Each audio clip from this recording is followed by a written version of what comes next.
சண்முகம் பரணி சீரியலை பற்றி தான் நம்ம இந்த வீடியோக்குள்ளே நம்ம பார்க்க போகிறோம். நம்ம வீடியோக்குள்ளே போகிறதுக்கு முன்னாடி நம்ம சேனலுக்கு யாரெல்லாம் சப்ஸ்கிரைப் பண்ணலையோ அவங்களாம் சப்ஸ்கிரைப் பண்ணிக்கிடுங்க. பக்கத்தில் உள்ள பெல் பட்டனை கிளிக் பண்ணிடுங்க. வாங்க வீடியோக்குள்ளே போகலாம்.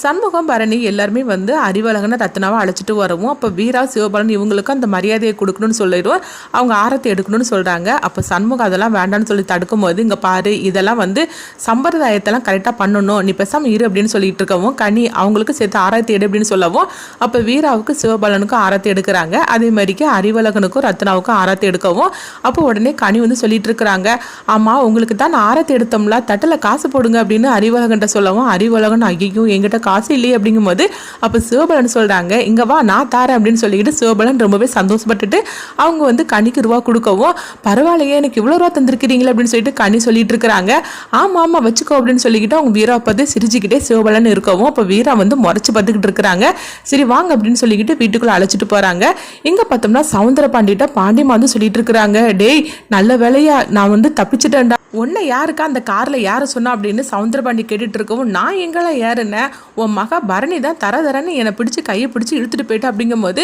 ஆமாம் தரதரன்னு இழுத்துட்டு போனாலும் போகக்கூடிய உடம்பா இது, இந்த உடம்பெல்லாம் தரதரன்னு அவன் இழுத்துட்டு போயிட முடியுமா என்ன அப்படின்னு சவுந்தரபாண்டி சொல்லவும், நீ கிண்டல் பண்ணினதெல்லாம் போகிறோம், ஃபஸ்ட்டு வா நம்ம இங்கே இருந்துட்டு போயிடலாம், அது வேறு எப்போ என்ன ஆகுமோன்னு தெரியல பயமாக இருக்குது அப்படின்னு சொல்லிட்டு இருக்கும்போது, இப்போ சவுந்தரபாண்டிக்கு வந்து அந்த பொருளை வச்சார்ல அவர் வந்து ஃபோன் பண்ணுறாங்க. அப்போ சவுந்தரபாண்டி ஃபோன் எடுக்காமல் அவங்க நேராக வீட்டுக்கு வந்துருந்தாங்க. திரும்பவும் அவர் ஃபோன் பண்ணும்போது, இவன் எதுக்காக ஃபோனை பண்ணி உயிரை வாங்கிட்டு இருக்கிறான், அதுதான் வந்து பொருளுக்கு தான் ரூபாயை கொடுத்தாச்சு அப்படின்னு சொல்லிட்டு சவுந்தரபாண்டி வந்து ஃபோன் பண்ணுறாங்க. உடனே ஃபோன் பண்ணிவிட்டு அவங்க சொல்கிறாங்க, இங்கே பாரு அந்த பொருளை வந்து எப்படி எடுத்தியோ அதே மாதிரிக்கு எடுத்துகிட்டு கொண்டுட்டு போயிரு, இப்போ அந்த பொருளுக்கு வேலை இல்லை அப்படின்னு சவுந்தரபாண்டி சொல்லவும், ஐயா நான் சொல்கிறத கேளுங்க, அந்த பொருளுக்கு வந்து வேலை இருக்குதோ இல்லையோ அதை வந்து நீங்கள் வந்து வைக்க வேண்டிய இடத்துல நீங்கள் வைக்க சொன்னீங்களா, அதனால வந்து அங்கே ஒன்றுமே ஆகாதனால அந்த பொருளை திரும்பவும் உங்கள் இதுலேயே வச்சாச்சு கார்லேயே அப்படிங்கிறாங்க. என்னடா சொல்லிட்டு இருக்கிற அப்படிங்கும்போது, ஆமாம் நீங்கள் தானே ரூபா கொடுத்தீங்க, அதுதான் அங்கே எதுவுமே வந்து பண்ண முடியல, அதனால தான் திரும்பவும் அந்த பொருளை வந்து உங்ககிட்டயே கொடுக்கறதுக்காக உங்கள் காரில் தான் வச்சிருக்கிறோம் அப்படிங்கிறாங்க. என்னடா சொல்லிட்டு இருக்கிற, அதை எப்படியாவது வந்து ஆஃப் பண்ணிட்டு போட அப்படிங்கும்போது, எங்க பாருங்க எங்களுக்கு ஆன் பண்ண மட்டும் தான் தெரியும், ஆஃப் பண்ணலாம் எங்களுக்கு தெரியாது, சரி நான் இதை சொல்றதுக்காக தான் ஃபோன் அடிச்சுக்கிட்டே இருந்தேன், நான் ஃபோனை வைக்கிறேன் அப்படின்னு சொல்லிக்கிட்டு ஃபோனை வைக்கவும், அப்போ சவுந்தரபாண்டி ஐயோ காருக்கு பின்னாடி தான் உனங்க வச்சிருக்கிறானுங்க அப்படின்னு சொல்லிட்டு கார் டிக்கியை திறக்கிறாங்க. அங்கே பார்த்தோம்னா அந்த பொருள் இருக்கவும், இப்போ என்னடா பண்ணுறதுக்கு அப்படின்னு சவுந்தரபாண்டியும் அவங்க அது சனியனும் வந்து சொல்லிட்டு இருக்கவும், இப்போ என்ன பண்ணதுக்கோ தெரியலையே அப்படின்னு சொல்லிக்கிட்டே இருக்கும்போது அது பார்த்தோம்னா டபார்னு இதாகிருது. இதனால இவங்க 3 பேரும் தெரிச்சு போய் கீழே விழுறாங்க. ஐயோ நம்மளுக்கு அந்த நிலைமை, சண்முகத்துக்கு இந்த மாதிரிக்கு பண்ணணும்னு சொல்லி நினச்சோம்னா கடைசியில் நம்மளுக்கு இந்த மாதிரிக்கு வந்துருச்சு அப்படின்னு சொல்லிட்டு எல்லாரும் அப்படியே வந்து இதாகிருந்தாங்க. அடுத்து இங்கே பார்த்தோம்னா வந்து பரணி தான் காட்டுறாங்க. இப்போ பரணி வந்து படுத்துட்டு இருக்கவும் இப்போ சண்முகம் வராங்க. உடனே வந்து பரணி சண்முகத்தில் சொல்லிட்டு இருக்கிறாங்க, எங்க பாரு எப்படியோ அறிவழகனையும் ரத்னாவையும் சேர்த்து வச்சாச்சு, அதே மாதிரிக்கு முத்துப்பாண்டி இசைக்கு அவங்களும் இப்போ சந்தோஷமாக அவளும் ஒரு குழந்தை பெற போகிறா, இன்னும் மிச்சம் இருக்கிறது வீரா மட்டும்தான், அவளையும் வந்து சிவபாலனோட நம்ம சேர்த்து வைக்க வேண்டாம் அப்படின்னு பரணி சொல்லவும், இப்போ சண்முகம் சொல்கிறாங்க,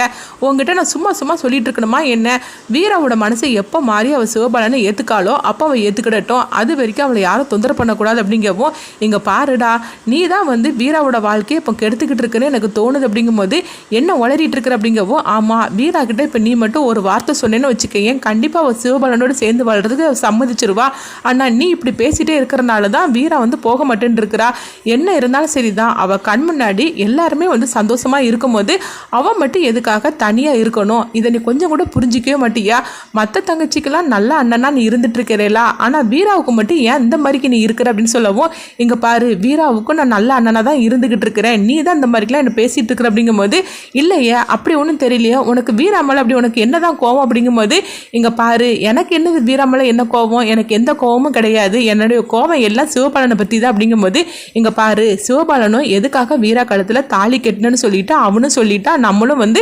எல்லாத்தையும் வந்து உண்மையெல்லாம் தெரிஞ்சுக்கிட்டாச்சுது, இதுக்கப்புறமா அவனை போட்டு திட்டி எந்த பிரச்சனையும் கிடையாது, அவன் வீராவோட வாழ்க்கையை அவன் காப்பாற்றிருக்க தான் செய்தான், அது மட்டும் இல்லாமல் அவனுக்கு என்ன குறைச்சல்னு சொல்லிட்டு இருக்கிற, அவன் எவ்வளோ நல்லவன் தெரியுமா, உண்மையை சொல்லப்போனால் முத்துப்பாண்டியோட சிவபாலன் எவ்வளோ நல்லவன் தெரியுமா, அப்படி இருக்கும்போது நீ எதுக்காக இந்த மாதிரிலாம் பண்ணிட்டு இருக்கிற, வீராவையும் சிவபாலனையும் சேர்த்து வைக்கணும் அப்படிங்கிறாங்க. இங்கே பாரு அதெல்லாம் என்னால் பண்ண முடியாது, அவள் எப்போ மனசு மாதிரி சிவபாலனை ஏற்றுப்பாளோ அது வரைக்கும் அவளை வந்து யாரும் தொந்தரவு பண்ணக்கூடாது அப்படிங்கவும், இங்கே பாத்தியா நான் என்ன சொன்னாலும் நீ கேட்க மாட்டேங்கிற, உனக்கு தூக்கமே வரக்கூடாது அப்படின்னு சொல்லிக்கிட்டு கெட்ட கெட்ட கனவாக தான் உனக்கு வரணும் அப்படின்னு சொல்லிட்டு பரணி வந்து அவங்க சண்முகத்துக்கு சாபம் கொடுத்துட்டு இருக்கவும், என்ன எனக்கு சாபம் கொடுத்துட்டு இருக்கிறியா அப்படிங்கவும், ஆமாடா உனக்கு சாபம் தான் கொடுத்துட்டு இருக்கிற அப்படின்னு சொல்லிட்டு பரணி வந்து படுக்கவும் இப்போ சண்முகம் சிரிச்சுக்கிட்டே இருக்கிறாங்க. அடுத்ததாக பார்த்தோம்னா இங்கே இசைக்கியே தான் காட்டுறாங்க. அப்போ முத்துப்பாண்டி, பாக்கியம், சிவபாலன் எல்லாருமே வந்து வீட்டுக்கு வந்துருந்தாங்க. அப்போ சிவபாலனை பார்த்ததுமே முத்துப்பாண்டி சொல்லிட்டு இருக்கிறாங்க,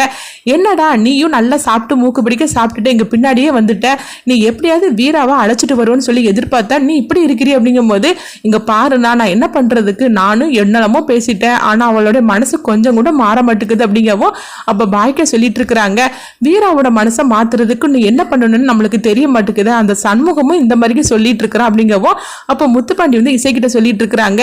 என்னதான் பண்றதுக்கு தெரியலையே, வீராவையும் சிவபாலனையும் சேர்த்து வைக்கிறதுக்கு அப்படிங்கவும் இப்ப இசைக்கு வந்து ஒரு பிளான் போட்டு கொடுக்குறாங்க. அதெல்லாம் ஒன்றும் பண்ண வேண்டாம், அண்ணனை லைட்டாக கொஞ்சம் தூண்டி விட்டாலே போகிறோம், அதுக்கப்புறமா அண்ணனே கோவத்தோட சிவபாலன் கூட வீராவை சேர்த்து வச்சுருவார் அப்படிங்கிறாங்க.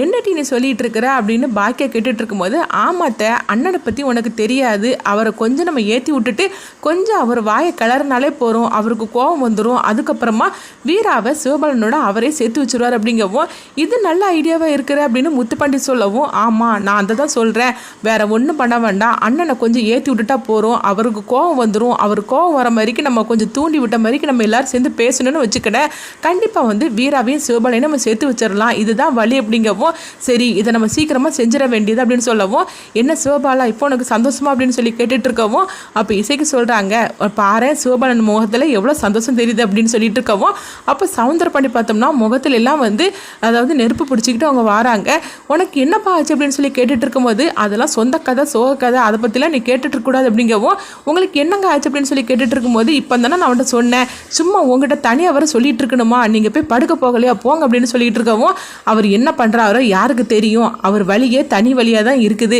அவர்கிட்ட போய் வேணாவது பேச்சு கொடுப்பானா அப்படின்னு சொல்லிக்கிட்டு, வா நம்ம போய் படுக்க போகலாம் அப்படின்னு முத்துப்பாண்டி இசைக்கு அழைச்சிட்டு போகவும், அடுத்துங்க பார்த்தோம்னா வந்து அடுத்த நாள் ஆகுது. அப்போ வந்து ரத்னாவும் பரணியும் வந்து கோலம் போட்டுட்டு இருக்கவும் அப்போ அறிவழகன் வராங்க. அப்போ ரத்னா கிட்ட ரொமான்ஸ் பண்ணிட்டு இருக்கவும் அதை பார்த்துட்டு அவங்க பரணி வந்து சிரிச்சுக்கிட்டு அவங்க கண்டு காணாதுமா அவங்க இருக்கவும், அடுத்து வந்து சண்முகம் வராங்க. பரணி எனக்கு காஃபி போட்டுட்டு வா அப்படின்னு சொல்லி கேட்கும்போது, நான் எதுக்காக உனக்கு காஃபி போடணும் அப்படிங்கும்போது, என்ன பரணி நீ தானே என் பொண்டாட்டி, காஃபி போட்டு தரமாட்டியான்னு கேட்கும்போது, ஏன் உள்ளுக்கு தான் உன் தங்கச்சி இருக்கிறாளா, உன் தங்கச்சிட்டு போய் கேளு காஃபி போட்டு தருவோம் அப்படின்னு சொல்லவும், இங்கே பாரு வீராவை தானே சொல்கிற, வீரா வந்து ஆஃபீஸுக்கு கிளம்பிட்டு இருக்கிறா அப்படிங்கவும், அப்போ நாங்களாம் வேலைக்கு போகாமையா இருக்கிறோம், எங்களுக்கெல்லாம் வேலை வெட்டி இல்லையா என்ன அப்படின்னு சொல்லிட்டு இருக்கோம். இப்போ ரத்னா சொல்கிறாங்க, ஏன் பரணி அண்ணங்கிட்ட இப்படி பேசிட்டு இருக்கிறேன், அண்ணா உனக்கு காஃபி தானே வேணும், நான் அப்போ போட்டு எடுத்துட்டு வரேன் அப்படிங்கும்போது, இங்கே பாரு அவனுக்கு போய் இப்போ நீ காஃபி போட்டேன்னு வச்சுக்கேன், அப்புறமா உனக்கு உண்டு இல்லைன்னு பண்ணிடுவேன், உன் வேலை எதுவோ அதை மட்டும் நீ பார்த்தா போகிறோம் அப்படின்னு சொல்லவும், என்ன பரணி இப்படி பேசிட்டு இருக்கிற அப்படிங்கும்போது, இங்கே பாரு இது எங்களுடைய வேலையாக்கும், அதனால வந்து இதுலலாம் நீ தலையிட்டு இருக்கக்கூடாது, உன் புருஷனுக்கு நீ காஃபி கொண்டு போய் கொடுத்தியா அதோட நீ நிறுத்திக்கிடணும், என் புருஷனுக்கு காஃபி கொடுக்கணுமா கொடுக்க வேண்டாமா யாரு கொடுக்கணும்னு முடிவு பண்ணுறது நான் தான், நீ ஒன்று வந்து பேசிட்டு இருக்க வேண்டாம் அப்படிங்கவும், உடனே சண்முகம் சொல்கிறாங்க, உனக்கு காஃபி போட்டு தான் போட்டு தர முடியாது, கடையில் ரூபாயை கொடுத்தாக்கி அவன் சூப்பரான காப்பியை தருவான், நான் போய் குடிச்சிட்டு போகிறேன் அப்படிங்கவும், அப்படியே அதையே நீ செய் அப்படிங்கும்போது உடனே வந்து அறிவழகன் வந்து பரணி கிட்ட சொல்றாங்க, சிஸ்டர் நீங்க எதுக்காக இப்படி இருந்து சண்முகத்துல சொல்லிட்டு இருக்கிறீங்க, நீங்க இப்படிலாம் பேசக்கூடிய ஆளே கிடையாது, என்னாச்சு உங்களுக்கு அப்படிங்கும்போது, இங்க பாருங்க நான் தான் சொல்லிட்டோம்ல இது எங்க ரெண்டோருக்குள்ள விஷயம்னு, அதனால நீங்க இதில் தலையிடாதீங்க அப்படிங்கிறாங்க. அடுத்துங்க பார்த்தோம்னா முத்துப்பாண்டி இசைக்கு பாக்கியம் அவங்க 3 பேருமே வந்து